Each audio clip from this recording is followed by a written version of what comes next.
Looks like we've got one in and we're going to start recording. We'll begin now.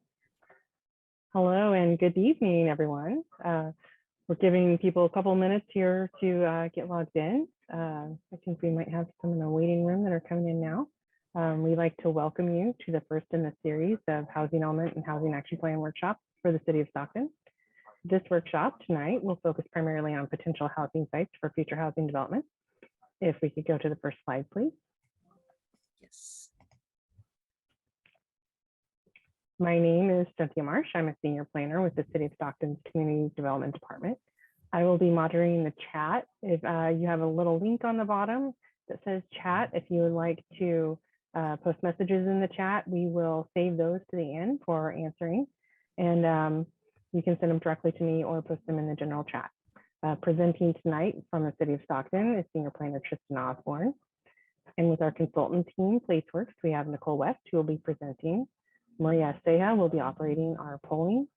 And Rob Mazer will be giving a web map demonstration with Ricky Pozos providing translation in Spanish. And then we also have with us Erin Hussein from BAE, who will be available to answer questions later if needed. I'm going to pass it over to Ricky for information on how to use the translation tools if needed. Muy buenas tardes, como acaba de mencionar Cynthia, me llamo Ricky Pozos y voy a estar ayudándoles si alguien necesita ayuda en interpretación. Si ven en su menú, va a haber un icono de un globo bajo derecho. Si necesitan escuchar en español, nada más hagan clic a ese globo ese icono de globo y van a encontrar el canal. Next slide. Si están en su celular, también pueden ver ahí en abajo derecho hay 3 puntos. Pueden hacer clic ahí y va a salir un menú y nada más hagan clic en Language Interpretation para poder escuchar la presentación si necesitan.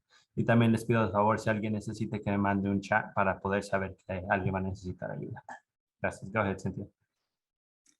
Okay, I will take over from here. Thank you, Ricky, and thank you, Cynthia.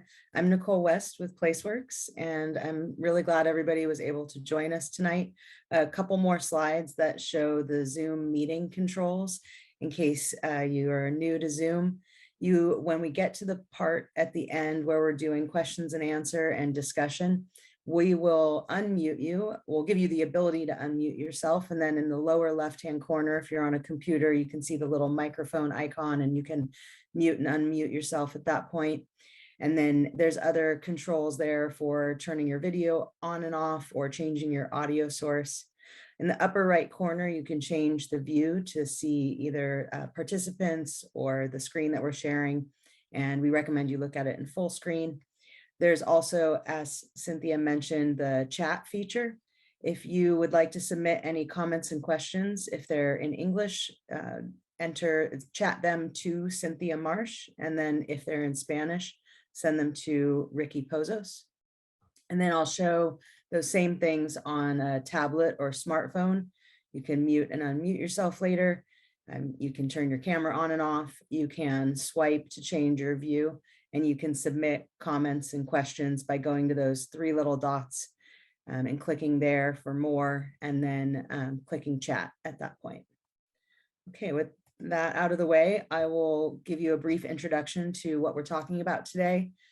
Thank you so much for joining us. We do want this to be interactive, and so at a few different points, we're going to stop and have a couple of live polls and get your input on a few questions. And then I also want to mention that after the presentation, we will make a PDF of the English version and the Spanish version that will include the results of the live poll, and we'll post those on the city's website. We'll also send an email to everybody afterwards and get them the link to the web map that we're including in the demonstration here later that Rob will walk us through. So today, here's our agenda. We're going to talk first about some related efforts that the city is undertaking. And then we're going to dive a little bit deeper into the housing element update sites inventory, the housing action plan priority sites, and talk briefly about zoning cleanup sites work. And then Rob will give us a demonstration of the web map, and then we'll have questions and answers and discussion. So the related efforts that I mentioned, this is known as Shape Stockton, and the city is really interested in getting your input. And so there's lots of ways to get involved. There's the website, And you can go there to see the dates of future meetings and other information. You can get signed up for a mailing list to receive announcements. And you can also send any comments and questions directly to staff with those contact information right there. So the related efforts, there's the development code overhaul and design standards update. And this relates to the municipal code, which regulates a whole range of things, including the height of buildings, how close a building could be to the sidewalk, signage, things like that. So those are also being revised at this time. And then there's the housing element and housing action plan effort that's underway, which I'll be talking a lot more in detail about.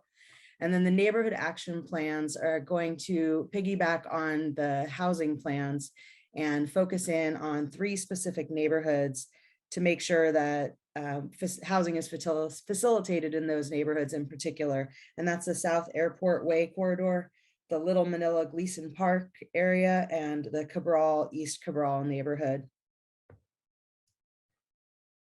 All right.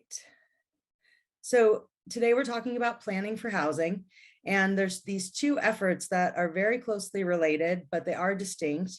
The housing element update is something that is a state mandated process. The housing element is one of the required elements of the city's general plan, and it has to be updated every 8 years, just like all cities and counties across the state. So the next update is coming up, and so we're getting started on it. It's actually a pretty big document with a lot of other sections to it. Tonight, we're just talking about the sites inventory in particular, but there will be other meetings in the future to talk about some of the other information that will be covered in the housing element. And there's chapters that do a deep dive on demographic information and talk about the housing needs in detail of the community. And then there's all kinds of programs and actions in there to facilitate housing over the next 8 years as well. And so as a part of that process, one of the requirements is that the city demonstrates capacity for 12,672 new homes at a range of densities to address the needs of households with different incomes. And I'll get more detailed about that in a few minutes. But also want to mention that the city is not required to construct those homes themselves. It's actually developers who will go in and build those homes, but the city is required to show where that is possible and to ensure that the development standards allow for this type of development. So a related effort is the Housing Action Plan, and we're here today also to talk about the priority sites that are being identified through this Housing Action Plan. We're looking at the best candidates for a variety of housing development, and that's everything from affordable to market rate and all different types, which Tristan from the city will talk about in a little while. This is an important plan to serve as a catalyst for economic and neighborhood serving investments. And the city is going to identify these priority sites and focus resources to really encourage housing development there and leverage other resources to allow that to happen.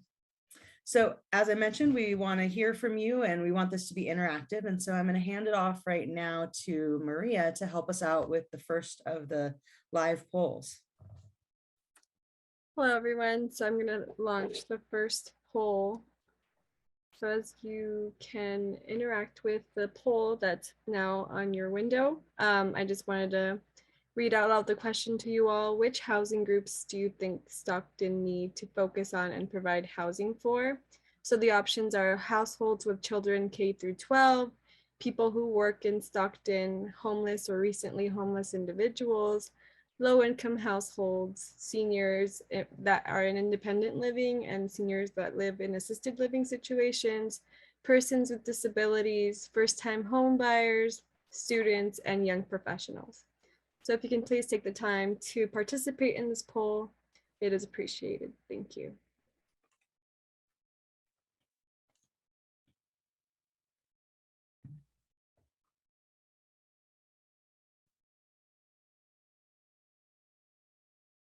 You can select up to three, so don't just limit your choice to just one.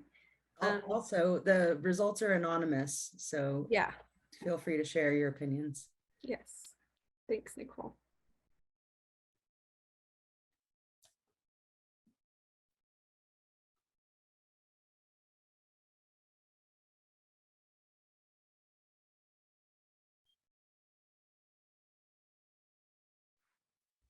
I'm just gonna give a couple more seconds for those two who want to submit their last responses. I'm gonna end the poll now. So the top 3 choices are homeless or recently homeless individuals, low-income households, and persons with disabilities. I can share the results with you all, but those were the top 3. Thank you. And then we have one more poll question at this time. Okay, so now we're going for number 2. So I'm going to launch the second poll. It's a little tricky because So- Zoom only lets you put in 10 responses at a time. So it's actually a 2-part question where it's the same question, but a different set of options for responses each time. Yeah, so like Nicole mentioned, we were limited to 10 options, 10 choices, so we just split it into 2. But the question being, what type of housing is needed in Stockton? So you can select up to 3. And both of the questions you see on your screen. So the choices are rental apartments, for sale condominiums, accessory dwelling units, also known as granny flats, mobile home parks, mobile manufactured homes outside of mobile home parks, farm worker employee housing, townhouses, single family detached homes, tiny or micro homes, mixed use, for example, ground floor commercial with residential above, emergency shelter, or permanent supportive housing. So just gonna let everyone participate in this poll.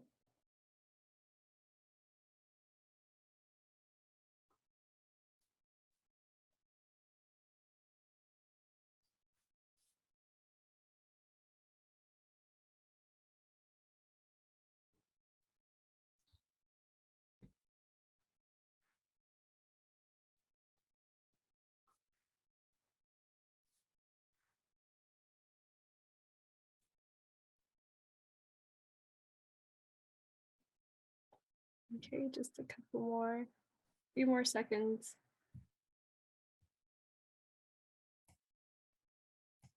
I'm gonna end the poll now.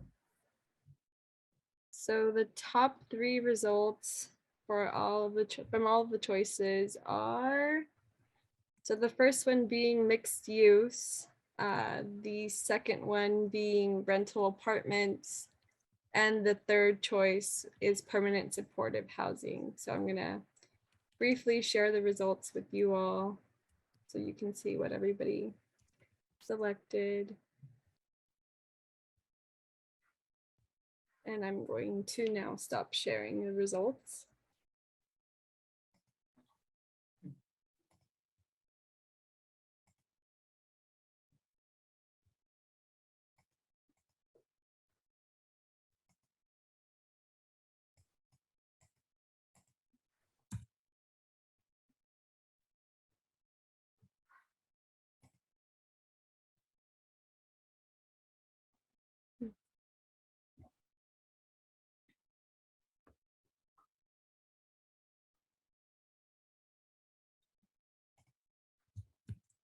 Do you wanna? So yeah, I just finished sharing the results, Nicole, so if we could move on to the next. Okay, one. sorry. No, you're I still was, I know one of our participants was having a little issue getting her responses in, and I'm sorry to hear that. When we open it up for discussion, hope to hear from you. And also you can send emails with additional input as well. Okay. If so- they, Yes. sorry to jump in. If you Yeah. guys want to email Cindy, if you're having issues with the chat, it's cynthia.marsh@stocktonca.gov. If the chat feature isn't working, we can take questions through that avenue as well. Thank you. For some reason, the poll wasn't working for this participant. So we had some questions there about housing types and what types are needed, but Stockton could really use a whole range of different housing types. And when we talk about housing types, we might use the term housing units or homes. And those basically mean the same thing. An apartment is a home, detached single family home is a home. So on this slide, you can see on the left are some examples of low density housing, and then a continuum all the way to the right of examples of high density housing. The types in the middle could be really a range of densities. The mid density examples that you're seeing there, townhomes could be more dense or less dense. Accessory dwelling units, it really depends on the existing density in the neighborhood where those are added, and duplexes as well could be in at a range of densities. But this is just a good conceptual example of what we're talking about when I'm going to be getting into a little bit more detail about density. So this will help you imagine what I'm talking about. Also, density is relative depending on the community. Obviously, if we're talking about Manhattan, you're going to have a different idea of what is dense there compared to Stockton or compared to a super rural place.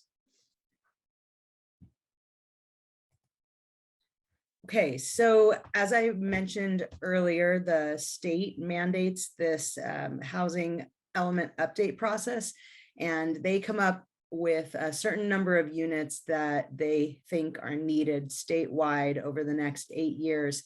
And then they allocate those numbers to different regions throughout the state. And then those local regions distribute those numbers to each city and county in the region. And that's what's known as the Regional Housing Needs Allocation, or the RHNA is what we call it also. And then those are further broken down by income category. So you can see here that we are looking at income categories from very low income, moderate income, and above moderate income. And you can see what those dollar amounts are that are used to classify the income categories, and those are set by the state. And then you can also see the number of units that the city must plan to accommodate for each of those income levels. And then here's where we get into that density thing. The state considers a higher density product to be something that's more likely to be sold or rented for an affordable price. And so in order to count units in the lower income category, the state requires that they be located in an area that has a default density. And for Stockton, that's 30 units per acre. And those are going to be the residential high density zone and the commercial zones. And then for the moderate income, those are more of a medium density area. And then above moderate income, those are going to be more of the lower density areas. So we're on a journey where we're going to be meeting those numbers from this table. We have to meet these numbers. And so the first thing that we do is we look at what are the pending projects that are in the pipeline that are pretty sure to be coming to fruition, and how many units are those? So here are a few example pending projects in the city of Stockton, and we already here have 100, 565, and 105 units that we can use to go ahead and start tallying up the units for the RHNA. And then after we look at after we look at pending projects, we look for sites where we can demonstrate the capacity to meet the RHNA. And so we're looking for the suitable site. How do we find that suitable site? Well, first of all, we do need to make sure that residential uses are allowed and they have the appropriate densities to meet those requirements that I just discussed. Ideally, the site is vacant. However, if it's a non-vacant site, that's not necessarily a deal breaker. In fact, there are some sites that are non-vacant that are underutilized, and they really are great candidates for redevelopment because they may already be near transit and commercial, and they've already been developed. So it's not taking a greenfield site and developing it. So those aren't necessarily bad sites if they're non-vacant. However, HCD, which is the Housing and Community Development Department, they make cities and counties really show why those sites should be able to be counted towards the RHNA. And those sites need to be likely to redevelop by 2031. How do we show that? How do we demonstrate that? What do we look for in a site to evidence that it's likely to redevelop by 2031? there's a whole range of things. And so this is the analysis that we are doing with the city right now. We're actually not even quite at the point where we're looking at underutilized sites. We're still looking at vacant sites, but we're going to get there. And so this is good to introduce the topic to you.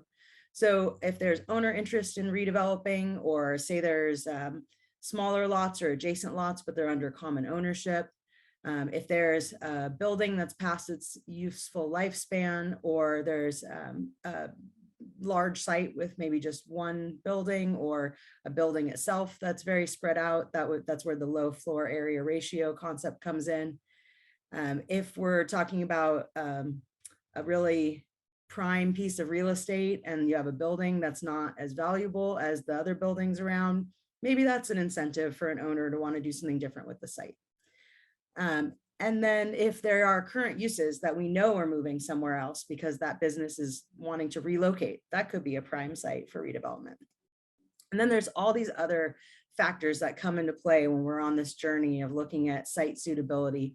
As I mentioned, it's also good to be close to transit and amenities. We also want to make sure that we're not identifying the sites for the high density housing in a way that's concentrated all in one part of the city. We want to make sure that there's capacity for utilities, and that there are no environmental constraints that can't be mitigated through the development process.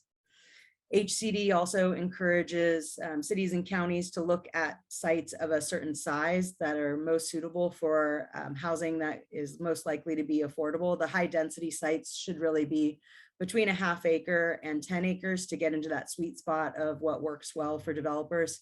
And then SB 166, or no net loss, refers to a law that it's really to the benefit of cities and counties to have a buffer or a surplus in their land inventory, because that way, as the planning period progresses, as they're able to approve projects, if an application comes in and it's something that's slightly lower density than they thought, at least they have other sites where they can accommodate more of those higher density projects that they're going to need to continue to meet their RHNA. Okay, so as I kind of alluded to, there's like low-hanging fruit that we can pick first when it comes to tallying up all the numbers to count towards the RHNA. We have the pending and entitled projects that we look to first. Then we look to vacant sites with adequate zoning, and we see how far that gets us to meeting the RHNA, and we look for other sites if we need to. So again, we're at the beginning of this process. We have some draft numbers. We're going to continue to work with the city to refine this over time. I will mention also, as far as the income categories, earlier I showed you a table where we had very low income and low income broken out, and there's even another category for extremely low and another category for acutely low. However, we can refer to them all as lower income, and that would be all households earning 80% or less of the area median income. So that's what you see here in this table, the lower income group. And that's an acceptable way to describe it in the housing element. And then we've got the moderate income and above moderate. We have the RHNA allocation there, and our preliminary numbers for entitled projects that we have right now. And then the site inventory as we currently have it. And so you can see that the city is looking in really good shape for being at the capacity it needs to be, and being able to show that to the state. And that's a great start towards getting a certified housing element, which is always a good thing. So right now, the draft housing element sites inventory has 723 properties totaling 573.4 acres. And at this time, I'm going to transition to passing it off to Tristan to talk about the housing action plan, which is very closely related. Hi, everyone. Good evening. Tristan Osborne with the City of Stockton Planning Department. The housing action plan is kind of a complementary plan to the housing element. It's the first time the city's produced this kind of document. It's really focused on implementation. And what I mean by that is we really want to facilitate the construction of housing. The city's not doing it ourselves necessarily, but we're hoping to take some actions and put some measures into place that will help the nonprofit and the private developers of the world get out there and build some of this housing. So we'll be looking at strategies and actions that we can take both at a high level, kind of citywide scale, policy scale, as well as site or neighborhood specific actions. So it's really kind of looking at the whole spectrum of what we can do to help encourage that housing production. Move to the next slide, please.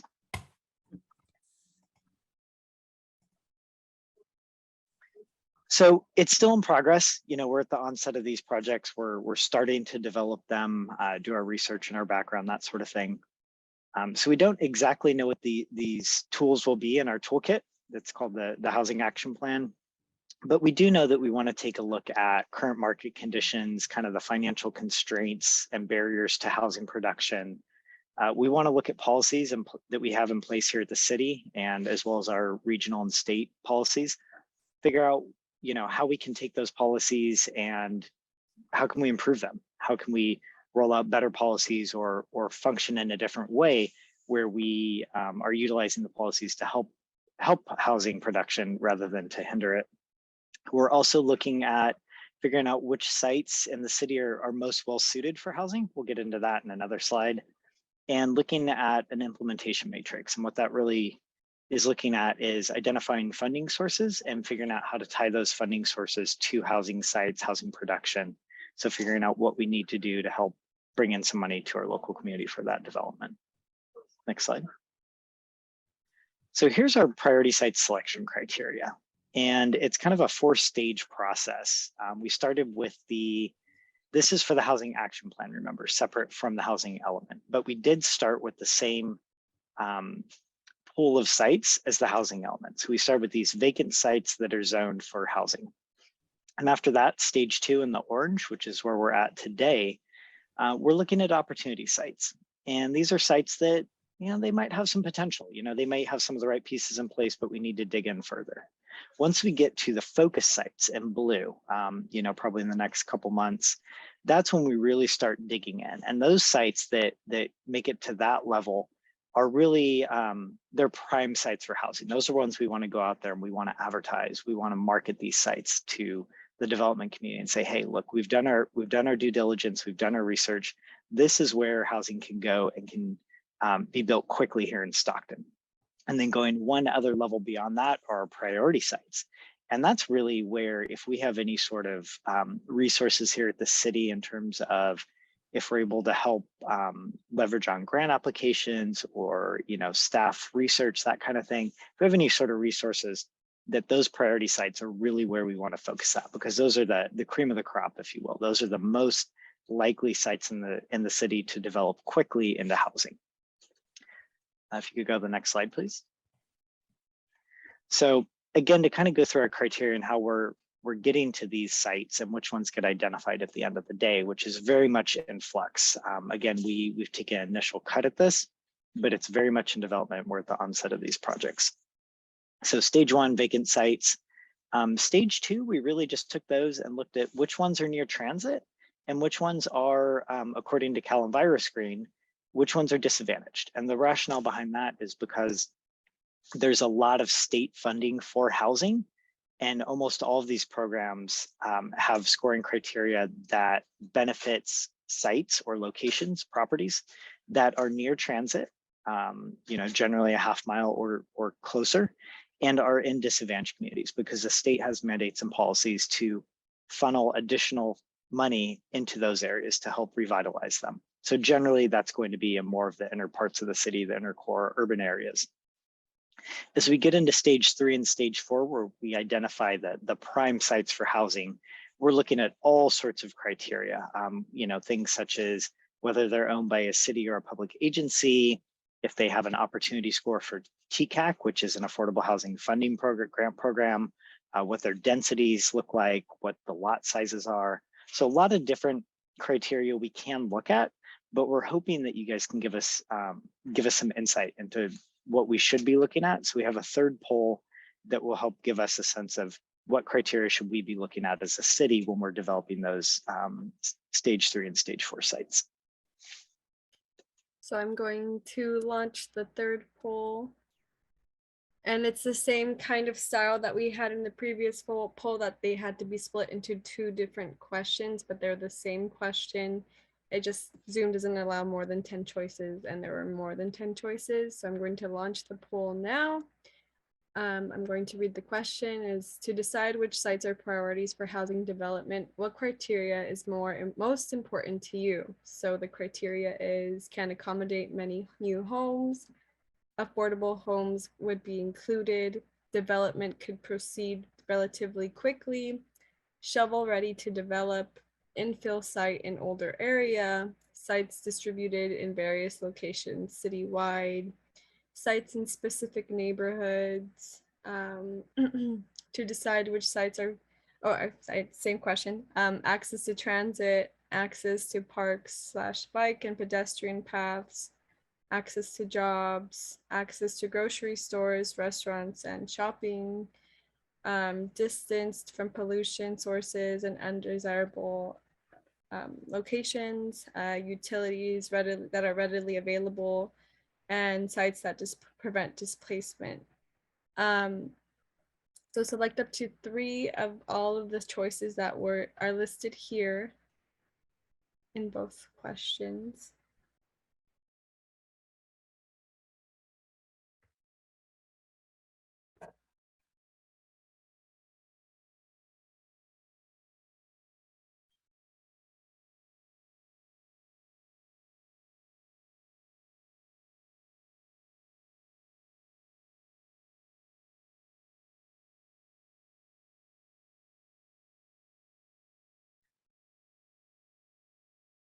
So once again, you can select up to 3 of these choices that you deem are most important to you when it comes to the criteria of choosing priority sites here in the city.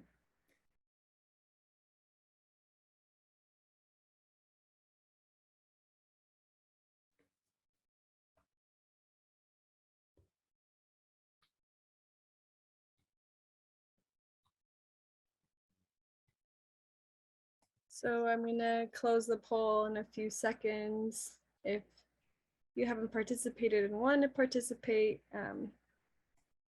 now's your last chance before I end the poll.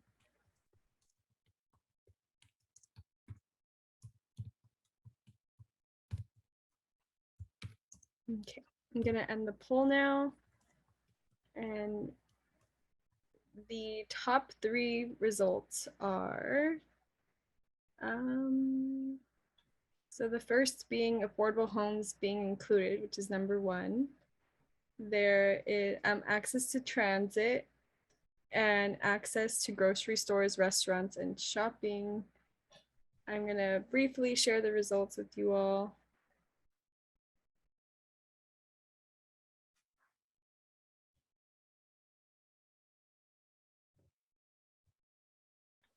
I'm gonna stop sharing the results and pass it back off to the presenter. Okay. Tristan has another slide to share with you.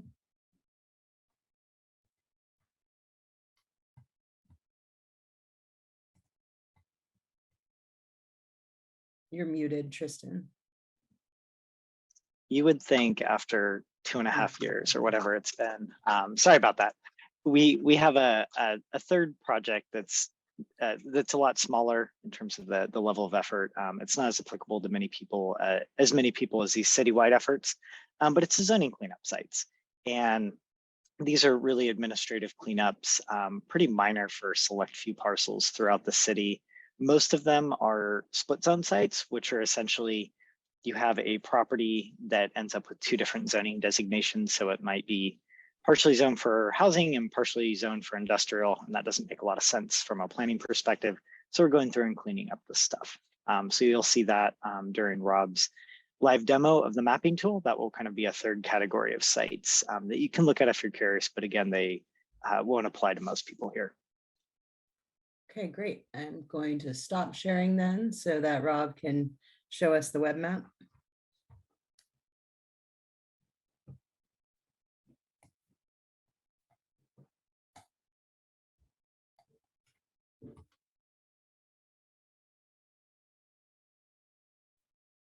Oh, you're muted, Rob.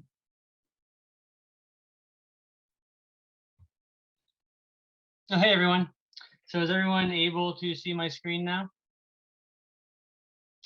Awesome. Well, thanks so much, everyone, for giving that great introduction and kind of leading into the review of the web map itself. So my name is Rob Major, and I'm a consultant for PlaceWorks, helping the city with the mapping and data components related to this effort.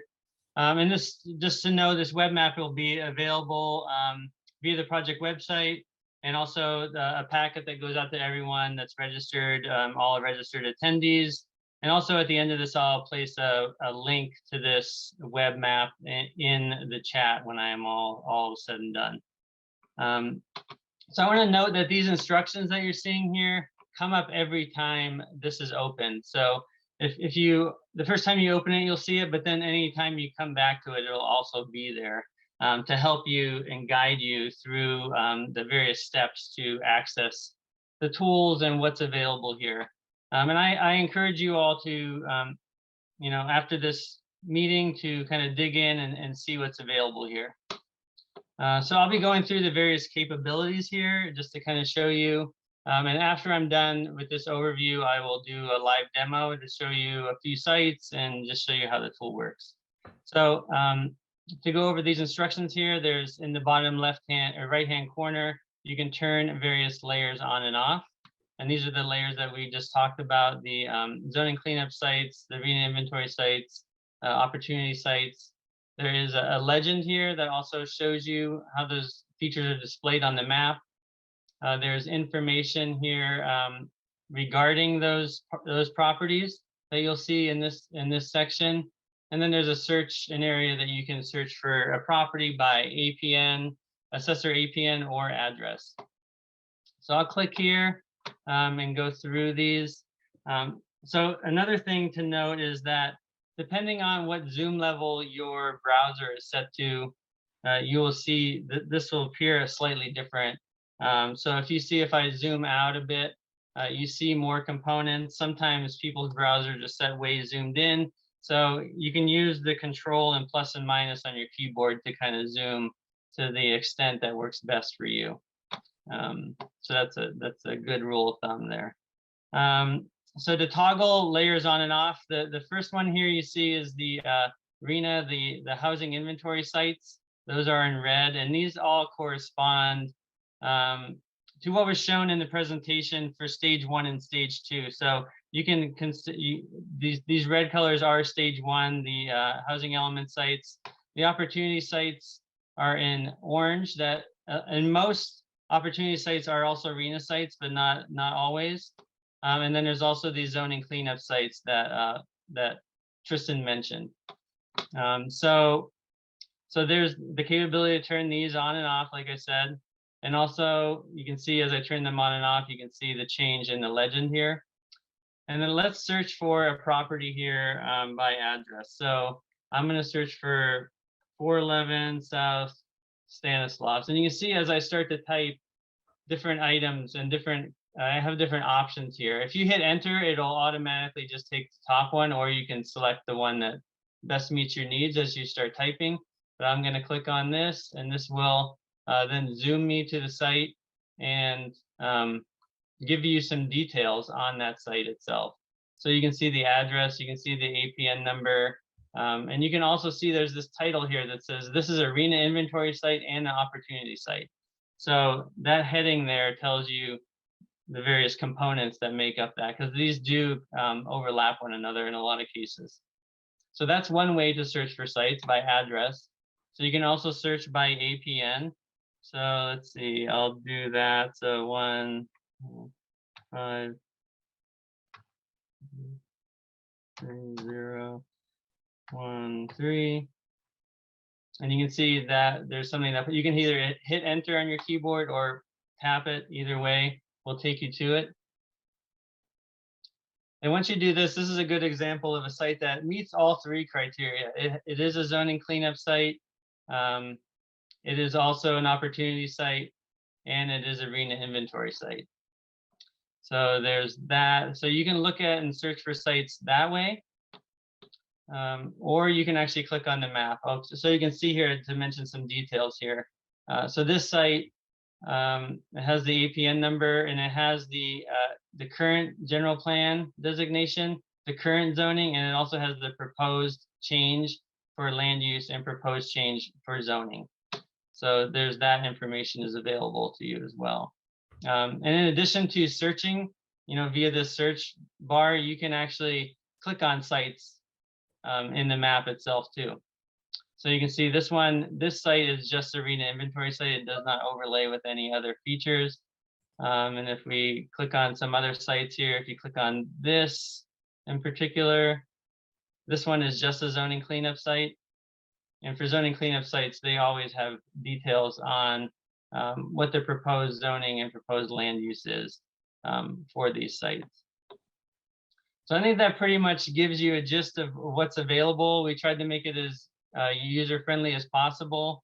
So at this point, I'd like to pass this back to Nicole, and she's going to go over and present some next steps to everyone. So I can stop sharing now. Thank you, Rob. And if you have questions or comments, go ahead and enter them into the chat.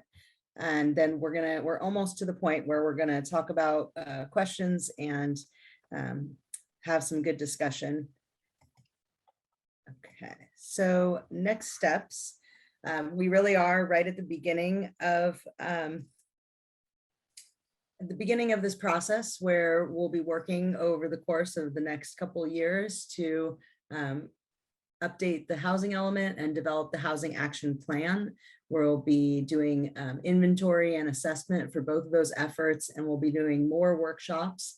And then we'll whittle down the sites and develop these documents. There's also a bunch of other outreach for the housing element update that's going to happen. We talk with stakeholders, for example, service providers that work directly with different populations with special housing needs. And we have additional meetings to talk just about the housing element coming up. And then be on the lookout in spring of 2023 for that public review draft housing element, where we really encourage people to take a look at that and provide input on it. And then the housing element process is one where we go before the city's planning commission and city council. We also send the draft to the state, so that the HCD, Housing and Community Development, so they can review it and they let us know where it needs some revisions. And we go back to that and revise it, and then sometimes have to submit it again for another round of review. Then the city officially adopts the document, and then it goes back to HCD for a certification review. So we'll have, we have contact information that we'll put up on another slide too. And we definitely encourage a lot of participation through the Q&A and discussion we're about to have, as well as reaching out directly to city staff. Okay, so Cindy, did we have some good questions and comments in the chat? We have yet to receive any questions in the chat. Now would be the time to enter them in. I just received a question in direct message to me. It is, can you use your land for accessory building? If so, will there be grants? Okay, accessory dwelling units. Everybody on residential properties are allowed to build accessory dwelling units. I'm not too sure what the situation is with grants available for accessory dwelling units. And if anybody else has some information on that, please go ahead. I can jump in.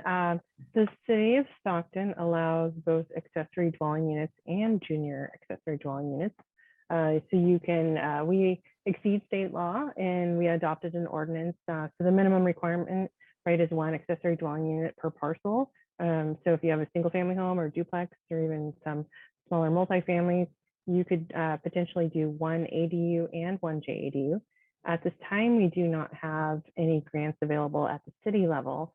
I believe our economic development department is looking into that in the future. However, there might be some state funding sources that are coming down the pipeline. We've heard of some bills proposed by the state legislature to create funding sources. So there could be some loans for deed restricted low income units for ADUs or grants, but at this time, unfortunately, there are none available. Thank you. There's one question that was sent directly to me, and that is, how updated is this map of software? So that's a good question for you, Rob. So the map is kept up to date frequently. So, you know, we usually will go through a review period when we turn sites on and off. So this is an active data set that we are all using. But then we want to have some review and some barrier between making sure that these sites, when we push them up here and they're available, that there was some review, further review done on them. So it is a live active data set that it lives on the web, and we are all using it for this purpose. But how frequently it's updated, probably monthly or bi-monthly, depending on how far we get and when we're able to kind of roll out new sets of sites as they come online. And if anyone else has any further details on the update frequency that we see for this, feel free to chime in. Yeah, we'll probably do some periodic updates, you know, kind of snapshots in time, if you will. As we flesh out our schedule a bit more, we'll let you guys know. I did get a question about how long it'll be up, and you guys will have a good chunk of time available to look at the map. It's just gone live. So we'll have, you know, at least going into the fall, we'll kind of be working through this, and probably a lot longer. I received a couple other direct questions as well. Asked if the city is willing to donate or ground lease property to nonprofit developers to accelerate affordable housing. And yeah, I think that we are looking for feedback like that. What are the things that we can do as part of our action plans, neighborhood and the citywide? What are the strategies and the tools we can implement that will help encourage housing? Because obviously, if there's a vacant site, the market on its own hasn't done it. It's not happening. So there's something that needs to change in order for that site to develop. So we'd love to hear feedback from that kind of stuff. I obviously at this stage of things, we're very early on and can't say what we're willing or able to do, but that kind of feedback is incredibly helpful. I also received a comment. I think this might be for Rob. We did notice that we're wearing pretty similar shirts today. That the parcel we searched is now occupied. I'm not sure if that was probably would be the second larger parcel that was shown in the demonstration. And I think Rob just kind of selected, you know, we have hundreds of sites throughout the city that are involved in one of these different efforts. And so I think he just selected one that kind of showcased how the tool could be used. But if you wanted to reach out to us, if you had any further questions or comments on that particular site, feel free to email us. I put the contact information up on the screen, and we do, if we're out of questions from the chat, we'd be happy to, if you want to raise your hand and let us know if you have more questions. Nicole, I just received one additional question.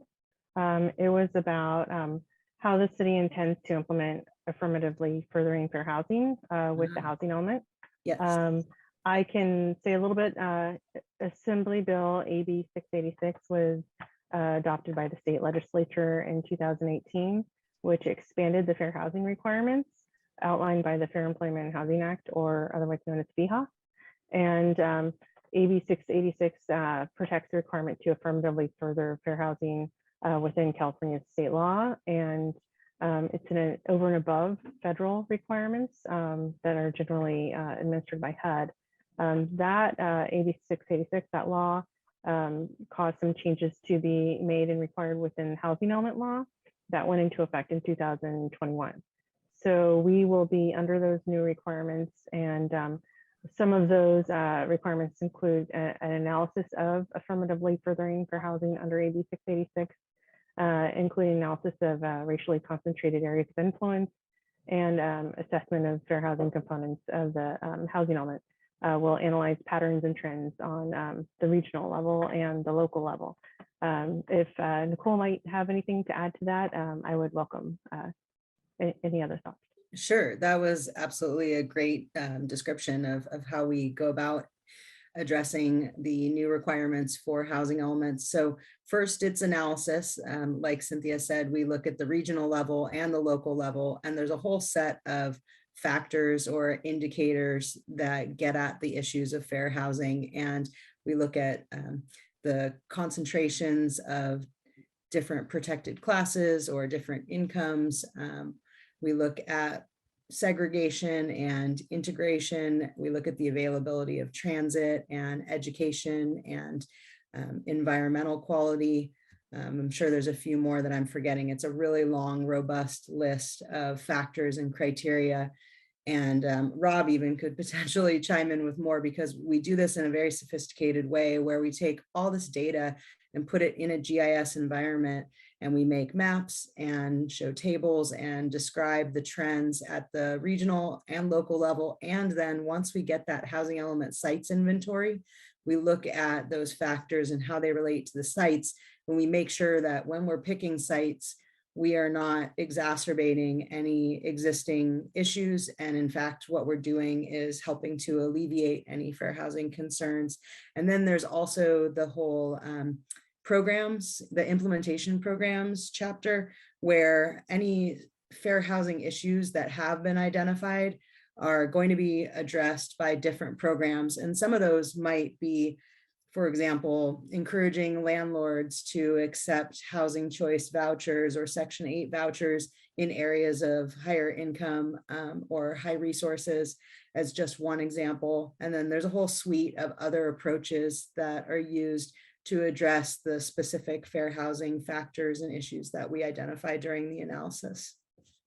And if I may add, the city has also contracted with enterprise community partners to prepare a displacement and gentrification study. So that will be sort of an appendix to the housing action plan, and a lot of that data will be integrated in within the housing element office. And also, it's really important to get input from the public and from stakeholders and service providers and organizations that represent different groups. It's not just about the data that goes into the GIS at all. We really do value and integrate the input that we hear from people as well. So that's super important. And please go ahead and send those emails and provide that input. For sure. If I may add, I see Aaron is available if he would like to add on. But our folks with the housing action plan, Aaron has been, along with Enterprise, starting to interview a lot of the stakeholders and folks who may have input. So we're going out, we're beating the bushes, we're talking to people. So if you know anyone who wants to participate, please contact us through the website that's on your screen now, the stocktonca.gov/shape-stockton. And I see we do have a raised hand. If we're done with this question, Anthony Robinson, go ahead. Thank you. Anthony Robinson Jr. with the Echo Chamber. And I guess my first question kind of leads off with a statement. I know we've been involved. I know most of us on this call have been involved with a lot of efforts and a lot of talk regarding the situation in Stockton, in particular with housing. And I hope that this is just not a more deliverable posturing, because there's federal mandates for Stockton to get in line with a plan. I want to say, what is the evaluation metrics, if you guys have any, of opportunities missed? We're talking about promissory zones and development opportunities, et cetera. But there's been a few opportunities missed that we've been involved with, and our coalition has been involved with personally, where folks had the funding to develop tiny homes in Stockton, and they try to partner with the city and other orgs just to find land where everything was funded and paid for. They just needed land to put the tiny homes on. And it was such an arduous process that they just basically left the attempt to working with the city of Stockton, right? So just trying to flesh out what is the metrics or the evaluation, if any, of opportunities missed, so we can kind of glean and gain insight from such opportunities, as opposed to kind of just moving forward and doing more, like I say, deliverable posturing and making it sound good, but then also the impact on the street or on the ground level for the people is not. I know it was mentioned that airport and the area around here is prime for development. But I live on airport, right? And there's the density of the population is like, we feel that there's people stacked on top of people. We're already in a food desert. And it is my humble opinion that we don't need more housing around this area until we can get the other resources that housing can accommodate. We're literally in a food desert. So why would you stack more houses on top of an already highly dense population that's existing in a food desert? Those are great points. Yeah, some place-based revitalization is another aspect, another prong of that, affirmatively furthering fair housing. So there will be some of that also in the housing element where the city's going to look at ways that they can address infrastructure needs and other needs of the community to improve neighborhoods. Does anyone from the city want to respond as well? Yeah, I think that those are really good points. And we know we can't look at housing purely in a vacuum. That's why we have all these interrelated efforts. We know that they have influence and impact on each other. So, looking at South Airport Corridor, like you talked about, and that's a food desert, how can we, through housing or other resources, help start to address some of those issues? So even though that may not be part of the RENA inventory, maybe that's something we can look at as part of our neighborhood action plan or one of our other, maybe part of our development code design guidelines. Maybe there's ways that we can encourage that mixed use, which would allow both the housing and the neighborhood serving retail, the grocer, that sort of thing. So we're definitely looking at that. Would love to hear feedback. Please reach out, if you have more ideas like that. We're happy to talk to folks. In terms of metrics, I know that our city is very focused on metrics and measurements and being able to show success. And so I think it's something we're considering as we kick off these projects, how we can look at that, which metrics make sense to look at before and after, where we can make improvements, how we capture that data. That's important. So if you have, again, if you have ideas on how we might be able to better do that, we would absolutely love to hear from you. And everybody who registered for this workshop is now on the mailing list and will be getting notifications for future meetings as well. Anybody else have a comment or question? We do have a slide with discussion questions. Since I don't see any raised hands, I'm going to throw that up. And if anybody is so inspired to give some input based on these questions, that would be great. I had a direct comment from Pat B, mentioning anchored tiny homes and ADUs.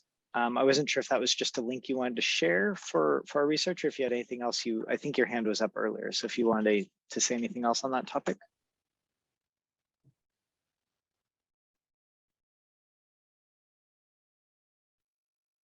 Is Pat B able to unmute herself?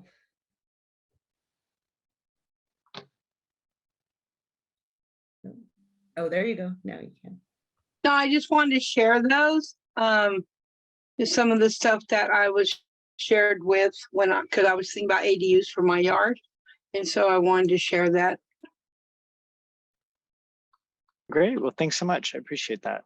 And I do also, I meant to mention earlier, the state, I don't know how much funding is left in it, had a small pot, not that small of a pot, but a pot for reimbursing folks that were trying to do ADUs. I believe it was through Housing Community Development, but it was one of those funds that kind of, when the money runs out, it runs out. But that's another resource that might be out there for some folks.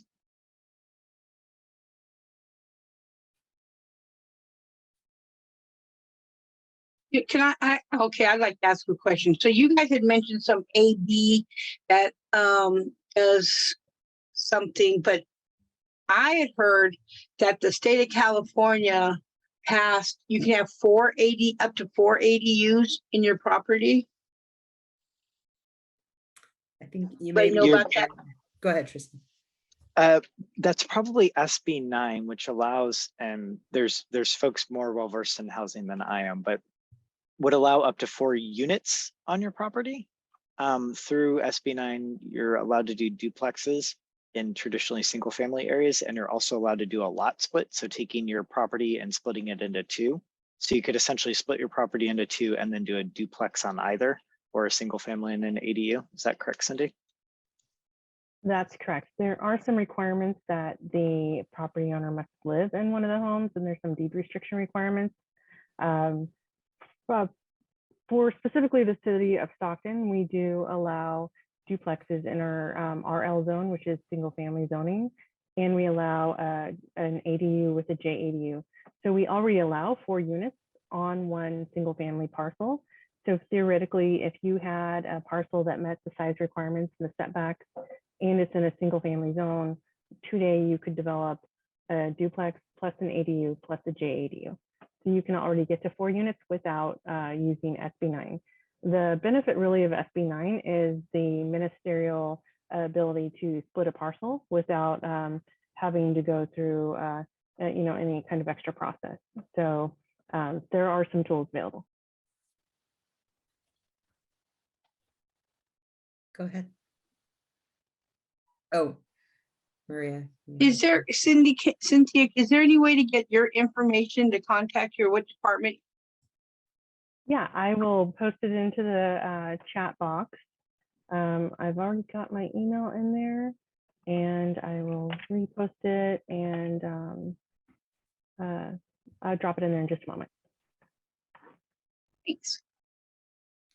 I see Liz Hull has her hand raised. Go ahead, Liz.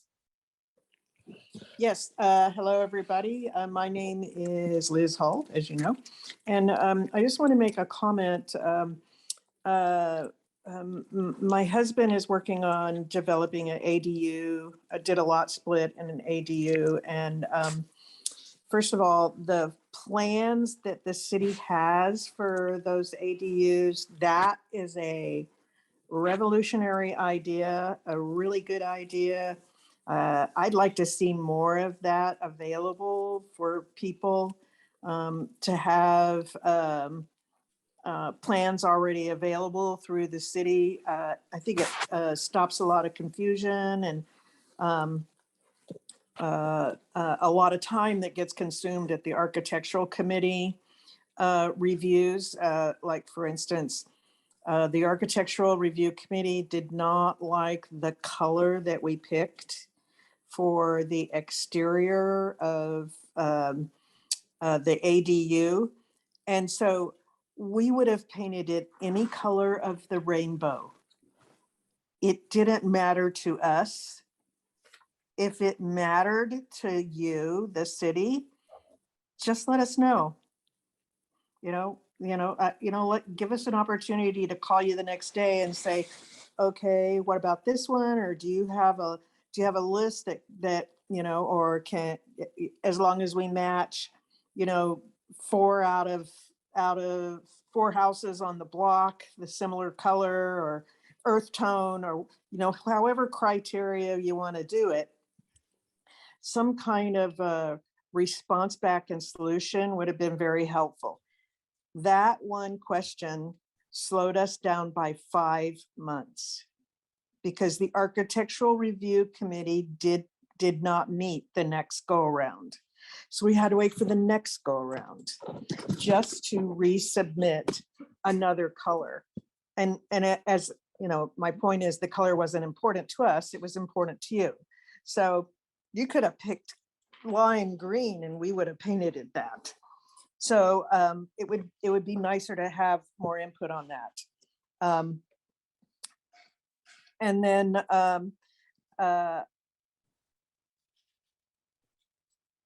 as far as the areas that we're talking about, looking into building, certainly they are along corridors where there is transportation, but I think we also need to consider not only transportation that comes out from the city, but transportation going into the city. I know there's a lot of people now that are working at born and raised Stocktonians that are working over in the Bay Area now and coming back this direction. So having a I think a business development with condos above or apartments be above a business development around the two train stations would be really good. And that's someplace too that you can put in the shopping, the grocery that needs to be done in those areas, because they'll be high traffic. And so they'll add volume, you know, based on those locations because of the trains. Thank you. Thank you. Those are some very good points, Liz. And I wanted to mention, as we mentioned, Nicole mentioned in the beginning, we have sort of these three efforts that are going on in parallel. And one of those is that we're creating objective design standards, which are really exciting, and the state really encourages. So we hope to prevent some of those delays and design issues. A lot of our older areas are located in design districts that are kind of quasi-historic areas. And so we're hoping through that process, which Matt Diaz, our planning manager for advanced planning, is managing. And so those workshops will be coming up on September 24th. There will be a workshop, I believe it's Stribley Community Center from 10 a.m. to noon. And there'll be plenty of other opportunities too, but we'd love your feedback as part of that separate process, but kind of parallel and interrelated to this one. Great. Thank you for that. Do we have anyone else who would like to give a comment or ask a question?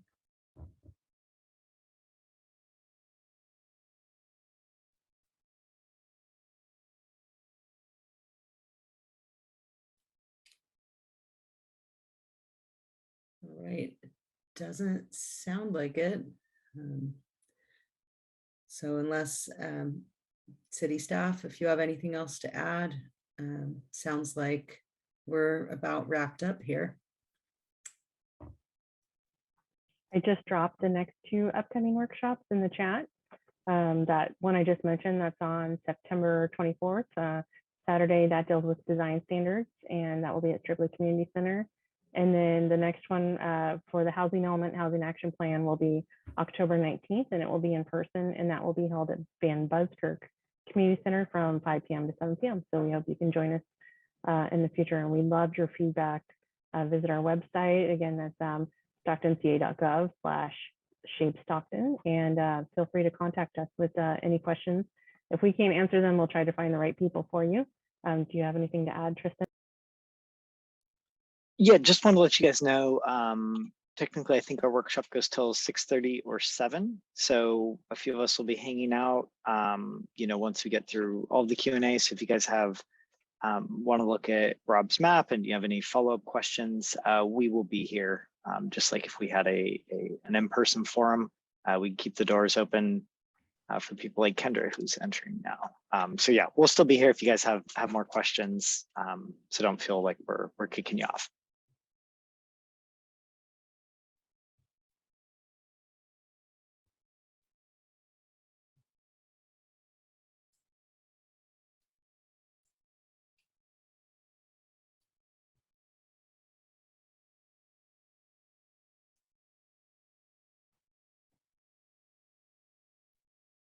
All right, Anthony Robinson Jr. Go for it. Yeah, I had I guess I'll try to take a stab at question. I mean, 2 and 3 kind of concern me, but more importantly, why isn't more housing being built in Stockton? Interesting question. I don't think I have the capacity to fully answer it. I have some opinions, but the question brought another question, and I think the relationships that's built with developers sometimes seems the situation in Stockton is certain developers have just a massive influence, and if they don't want housing to go a certain way, then it gets clogged up. But the lady who had the example up there, that's kind of like, that kind of blew me back, that development or housing, especially when it comes to folks in need, will be held up, particularly pertaining to a color. That seems to be unfathomable that would even be allowed. But as she stated, it held up a project for 6 months nearly.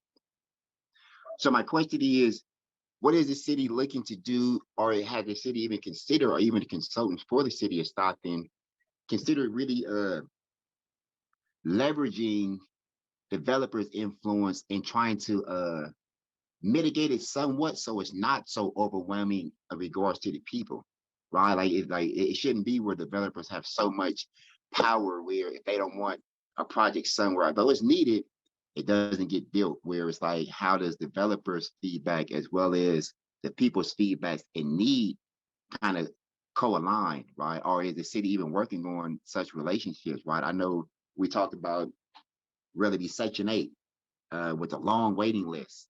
And it's like, it seems to be, folks are like, hey, well, when we give you the voucher, that seems to be the end all be all, like you should celebrate that.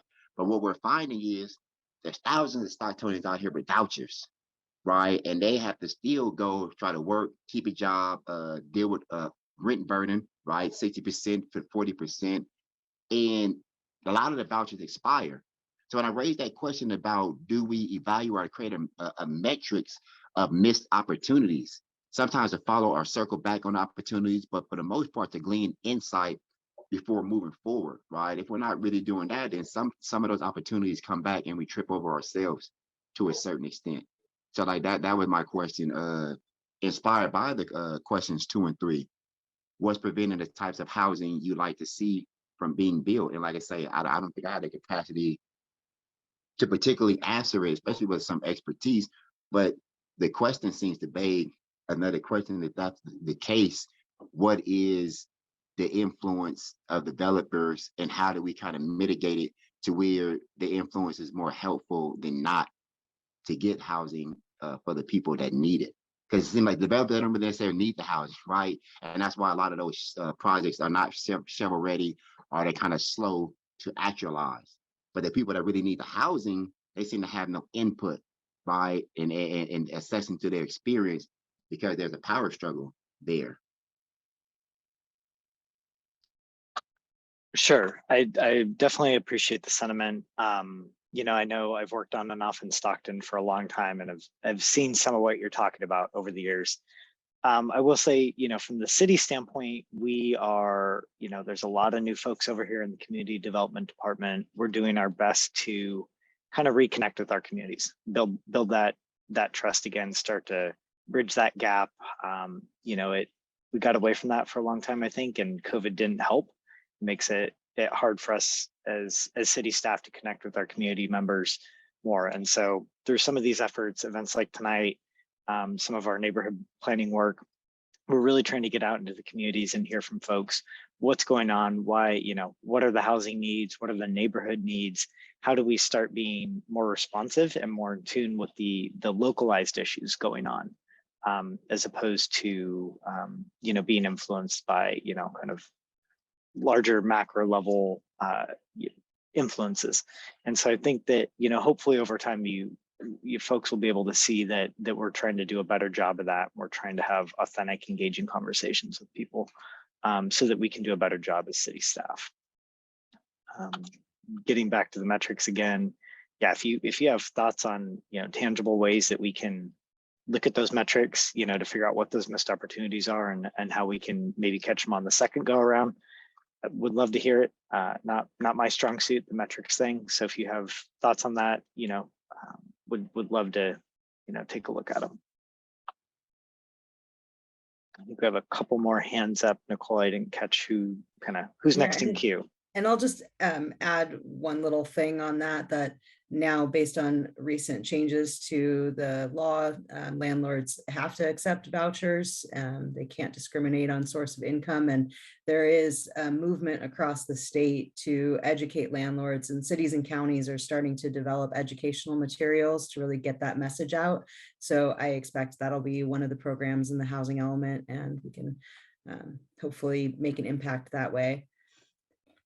All right, we have, I believe, Pat, you were next in putting your hand up. Oh, okay, so say unmute me. Okay, number one, airport corridor and El Dorado corridor. So I'm a resident of South Stockton. And I have for a few years now been, why aren't we building housing on my side of town? We got dirt. And so somebody that I know that's highly intelligent says to me, developers, and this goes back to, Anthony, developers don't want to build where there's no amenities. And if you have a choice of building a $350,000 home versus a $125,000 home, which one do you think they're going to build? Because the $350,000 is going in a neighborhood that has amenities. Okay. So I remember living in the Bay Area, and it was starting to get very expensive. And so over the hills of the Altamont, right there in cow country, they started building housing in Tracy. I'm not sure if the egg came first or the chicken, but I think it was the housing came first and then the mall came. So why aren't we developing down here on the south side where we have plenty of dirt? And then one of your questions on one of those surveys said in an area with pollution. Well, all we're good. That's systemic injustice. They're giving us Amazons. They're giving us airports. They're giving us transportation, or we have that AB 617, whatever it is, on the air pollution, because people on the south side have 10 years less expectancy than people on the north side due to pollution. But if we stop putting I'm a truck driver, mind you. Okay, I'm a truck driver. If we stop putting trucking schools, trucking repairs, and trucking parking on South Stockton, because that's all it's good for, because it's already damaged area, we could get housing in here and remove or back up some of that trucking stuff, and it would give us some justice. So here I'm trying to promote building on the south side. I know Fremont Boulevard in Fremont, California, right there by Peralta Boulevard. They have big apartments right there on the strip. It's like 1, 2, 3, I think 3 stories. We could do that on Airport between 6th and 7th and 8th. There's a lot of land right there. You don't have to have housing. Amenities. But we wanted to put in a mall. A strip mall was on the bottom, medical center was on the end, and senior housing was. But somebody put a stop. That land is in court right now for the last 5 years. It's been held up. There's things that we can do. So number 3 would be we could do apartment projects along those corridors. We could do housing on the south side of the El Dorado corridors, which would give the people of south side. I do a 12-mile trek when I want to go to Walmart. That is so unfair. And then I have to go, okay, so I want to go to Walmart, I got to go to Deco, I got to go to Delta College. I got to do this whole circuit of a one-day event. And it's sad because we don't have things out here. But if we started building out here, people would come out here, people would have amenities, because then they would want to build because housing is being built. It's a setup. It's called systemic oppression, and we are a part of it. And I think that's something that Stockton needs to look at, is how do we get the south side out of what it's in. A friend of mine who does housing says it took Stockton 100 years to get in this condition south side. It's going to take them 10 years to even think about looking at it. Well, our 10 years is up. I've been here almost 14 years. But the bottom line is, I think City of Stockton really needs to step back and say, listen, we can't build up there anymore. You could go to 8 Mile. Wow. Right on. But you could come down here to South Side and give us things that we need by building housing, by building different projects, and then people will follow by putting in grocery stores and putting in other stores. All we got is tire shops, mobile phones, and taquerias. Good food. You can look at me and tell I eat there a lot. But the bottom line is that we need to improve South Stockton. The people of South Stockton deserve it. They pay taxes just like anybody on the north side. You know what I mean? But we get ignored. And so if you guys would just collaborate and say, what can we do with South Stockton? What can we do with all that dirt? How can we improve the quality of life for the people of Stockton? That's what you need to look at. And so with that, I'm an advocate for South Stockton. Well said.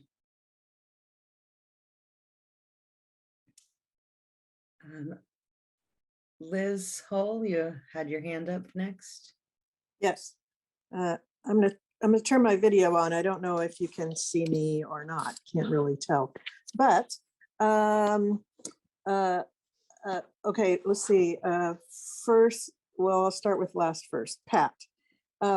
I totally agree with you, and you brought up a couple of points that I was interested in. When you mentioned the medical center grocery store complex that was supposed to be built more than 5 years ago now down there. I have some familiarity with that, and it is an absolute shame that that is still got all tied up in legal problems. And I'm sorry really to hear that. And I would strongly suggest that somebody knock on the city attorney's door and say, hey, we need to forget about that land and move on to choice B, because those developers are still very interested in doing something down there. They just need some help in finding a plan B to make that happen. Because, you know, waiting for attorneys, and I am one, is always not the best solution to a problem. And then the other thing I think was Anthony that was talking about earlier about big developers. And again, I think Pat was right on about how big developers, you know, they want to control the whole project, you know. And if you look at how the difference between how 8 Mile was developed and Weston Ranch was developed, you know, 8 Mile they started, you know, moving dirt for their shopping center at the same time that they started, you know, put the open house signs up for the homes out there. So the development all went seamlessly together, and they were able to not only build and manage the commercial center, which added to the income for the overall project, you know, but they were able to control where the schools were going to go and where the parks were going to go, so that traffic flowed, and it all just kind of made sense, which was more eye appealing for people to purchase. And you compare that to Western Ranch, which is, you know, big long roads that go in a circle, and a shopping center that was built, but it was never developed out. There was, you know, the food store there, and all the other spaces, commercial lease spaces, were vacant for years and years and years. And then the 200-year floodplain came in and further jinxed the Western Ranch area, because you can't build anything because the land is low and it's in a 200-year floodplain. And when I saw DeAndre was on this seminar with us, and when I was on Planning Commission, we were trying to think, what can we build down there besides a soccer site, you know? And the city could do, for instance, could help by covering that 200-year floodplain with a parking complex. You know, so now, you know, the top floor of the parking complex is above the 200-year plain, and you have buildable commercial space available. You have buildable commercial high rise, you have buildable school, you have buildable whatever you want, because the top floor of the parking shelter is above the floodplain, right? So, and no developer is going to go down there and do it themselves. You know, that's investing in a community. You know, it's the same with the open corridor on Airport. It's the same thing. Why don't developers go down there?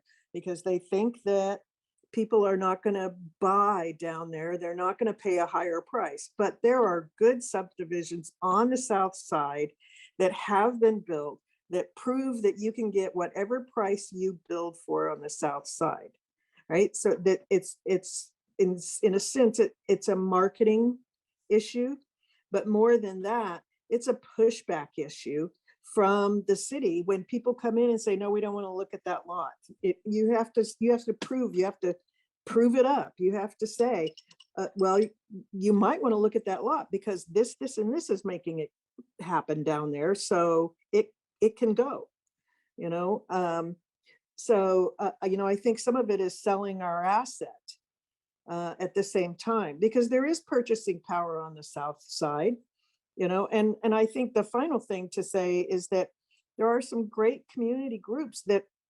on the south side that are talking about purchasing power, like chambers of commerces that are working down there and other things that the city could partner with in order to get the word out and to help those merchants be able to better market their community.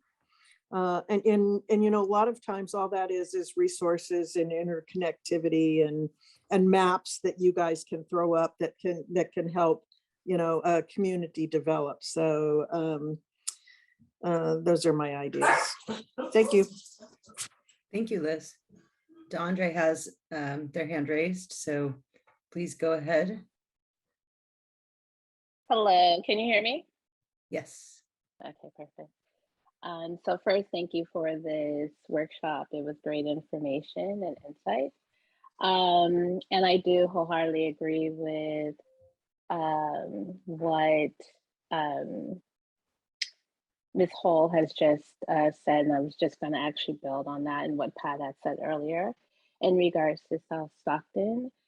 As a real estate agent, a lot of times when we say show homes in South Stockton, people are, once they see what the amenities, what the lack of amenities are in the area, it's a very hard sell for people who don't live in the area, right? Because they do want to have the grocery stores and the businesses surrounding them where they don't have to drive 15, 20 minutes to get to them. So my question would be in regards to that, isn't there a way that the city could have a master plan community where when they're talking to developers, they're saying that in order for us to build more houses in this area, we are requiring to have a master plan community built that includes those type of amenities versus just building houses, versus just building more houses.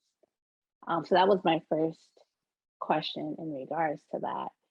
And how would that look in the housing element? And then I wanted to know too, how were the priority sites chosen that were mentioned earlier? Oh, and my third question was you had the question of the affirmatively furthering fair housing. That to me is a very important element of the housing element. And there should be some type of educational workshop in regards to not only what it is, but how housing can be implemented to be more inclusive throughout the city of Stockton. So I'm wondering if there's going to be any type of educational workshop just solely around that new bill that has to be implemented in the housing element. These are great suggestions. I think a couple of the questions could be answered by Tristan. I can go back to the slide about that answers the question about the priority criteria. Yeah, so just to reiterate, this was a very initial cut of which sites in this funnel process, as we kind of internally call it, we used. Our logic with stage one was that we want to identify the sites that are most likely to quickly develop into housing. And so obviously a vacant site is the easiest site to develop. You don't have to demolish anything. There's not something recently constructed there that's not going anywhere. So of course, if here's a corner lot and somebody a year ago constructed a restaurant there. Even though we think it might be a great site for apartments, there's, of course, that restaurant's not going anywhere. They just built it. So that doesn't make sense. If it's an old structure on that same corner lot, there's some cost and some time associated with tearing it down, demoing that old building or trying to figure out how to retrofit and rehab it. So from a low-hanging fruit perspective, vacant sites make the most sense. Then we got into that second stage, and it didn't change all that much from stage one, because what we said was, hey, we want to have transit access, half-mile from transit, and be in a disadvantaged community, which a good chunk, according to the state's tool, which is used for the funding, a good chunk of Stockton is disadvantaged from that definition. So a lot of our opportunity sites they're vacant and they're near transit and they're in Stockton. So that's kind of where we're at. And that's why we really want to get some feedback for, how can we further refine this going forward? What are the important factors and criteria that we look at? We have right now a half-mile from any sort of transit. Does it make sense to be a half-mile from high-frequency transit, something that runs on a very regular basis? Does it make sense? Maybe a half-mile is too far for most people. Maybe we need to parse that down to a quarter-mile away from transit, things like that. So we're going to continually tweak based on feedback from the community, from our research. As we dig into these sites more, it's going to be shifting for a while. So in terms of where we got to today, it's vacant sites near transit in a disadvantaged area. Okay. Great, thank you. And then your second question about the master development plans or master plan communities. So when we intake applications, anyone wants to construct housing in the city, there are, in our development code, which is another one of those companion projects, we have triggers in that essentially, depending on the type of construction, the type of development proposed, where those developers are supposed to pay for certain public improvements. It could be sidewalks, it could be bike lanes, street trees, parks, schools, things like that. And so typically any development should kind of contribute to the overall improvement of a neighborhood in some form or another. What you sometimes see with these big master plan communities, like Weston Ranch was, is you do a larger plan, and that's typically initiated from the developer because they want to do some sort of specialty design that doesn't conform to the normal regulations and design standards the city has. So we might have a concrete example would be, the city says all roadways, local streets, which are like your residential neighborhood streets, should be X amount of feet wide. And the developer said, with maybe 4-foot sidewalks on either side. And the developer comes in and says, I really want to do I want to do streets that are a little narrower, and I want to widen the sidewalks, and I want to bring the houses a little bit closer because we're going to do a nice front porch, and we want that interaction between the front porch and the sidewalk so it feels more community oriented instead of setting the house back and having a driveway in front. So that wouldn't necessarily conform to our typical standards. So they would come in with this master development plan to do a high quality design, but do something that's a little bit different than our typical process. And so that's when you see those kind of communities, and they're typically done on a very large scale. Okay, and then as for the third question, I will punt that one to Nicole or Cindy. That's a great suggestion to cover the fair housing topic. We haven't gotten to the state yet where we're planning exactly what the content of those housing element workshops are, but I think that's a great suggestion, and we can definitely incorporate a lot of that content into subsequent meetings. okay, awesome. And then another idea I know we had talked about when we were doing the last housing element is like in South Stockton, there's a lot of industrial land and buildings. And when you look in some other cities, they have actually redeveloped their industrial space where there are markets inside of those buildings or restaurants and what have you. So to me, that could be another way to incorporate those amenities with what is already there in Western Ranch. I mean, not in Western Ranch, but in South Stockton. Great idea. Thank you. Yeah, I can note we did recently adopt a hybrid commercial industrial zone. And there were some areas along South Stockton, around specifically Hazleton and the railroad tracks, that were formerly industrial, heavy industrial, and they're adjacent to homes. So we've gone in and rezoned those and updated the general plan designation for those sites to allow some of that cleaner industrial, very light. So it's a commercial industrial hybrid, and allows some housing on those sites. And that type of industrial would be more like biotech or microchips, urban wineries or breweries, those sort of more high-tech, forward-thinking industrial uses.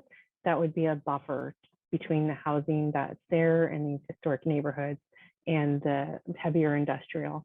So we can start to transition those areas over to more commercial and to cleaner uses and make better use of them.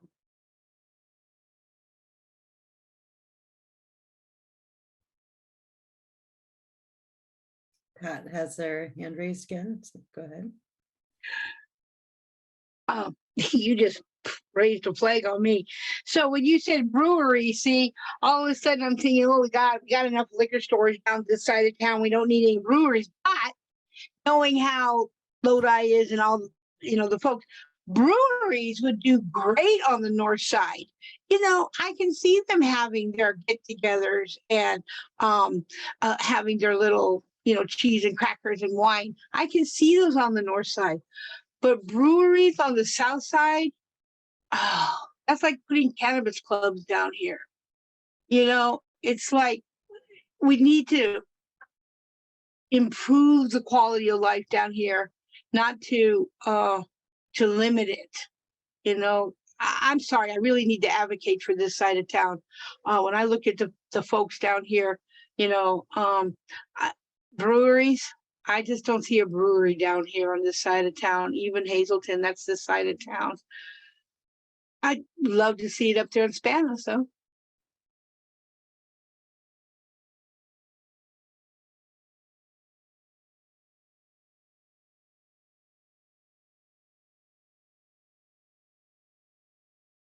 Do we have any more comments or questions?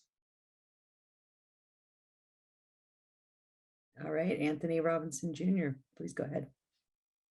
Yeah, my last question, just one of it can be said. I know we're concentrating on housing development, but someone had mentioned the Cal Enviro screen.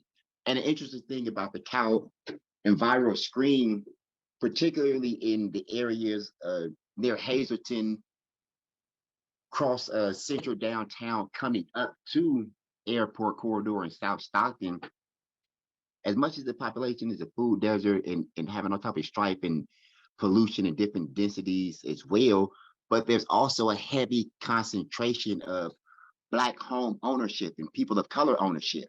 And we're losing that fast. Like, as I live out here, right? So a lot of it is not that generational wealth held in homes, because a lot of the Black owned homes are being sold off, rented off, etc. So I think a lot of it, like I say, because I'm of the opinion that we don't need to build houses and people stacked on top of people in a food desert, in a highly crime infested, highly violent area, right, due to survival mode and all these other intricate details.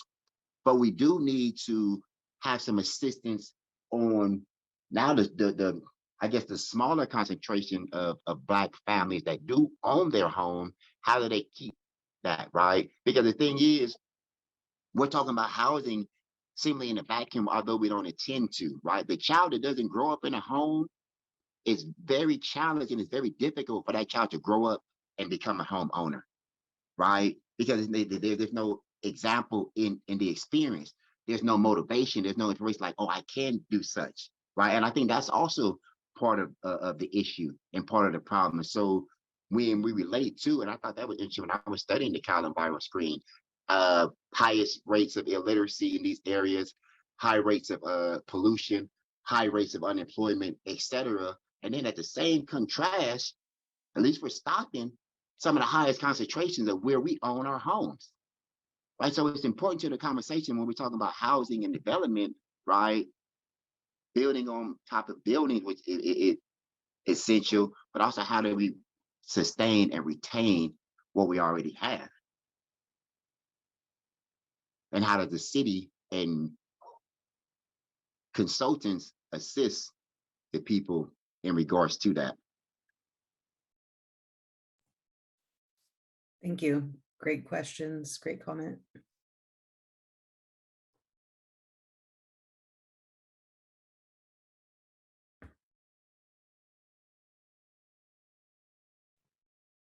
Nicole, I was thinking if Mr. Robinson could send me an email or contact me, we can include him on our interview list for our displacement study that Enterprise is working on, if he would be interested.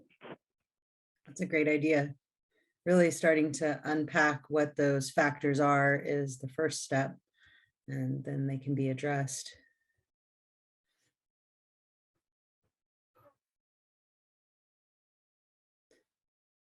Okay. Mr. Robinson, do you have Cynthia's contact information? Yes. Okay. Yes, I'm putting it in the chat now. Great.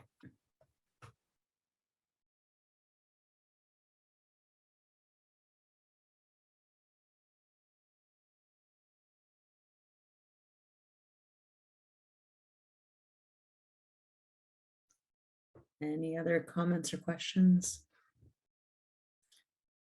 I'm glad we had a really good discussion after I threatened to wrap it up and Tristan said, no, we'll be here. And that really got us going. But I don't know, do we have any more? Have we hit the bottom of the barrel?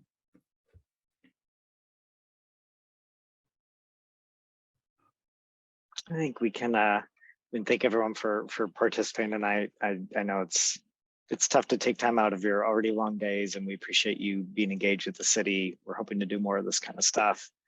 A couple of us, probably Cindy and myself, will stick around until 7, just in case you know, anybody has any light bulbs go off. But again, thank you so much for your patience on a Wednesday evening. Now there's a lot of other things you guys could be doing, so we appreciate you taking the time out for us and for the city. Very much so. Thank you, everyone.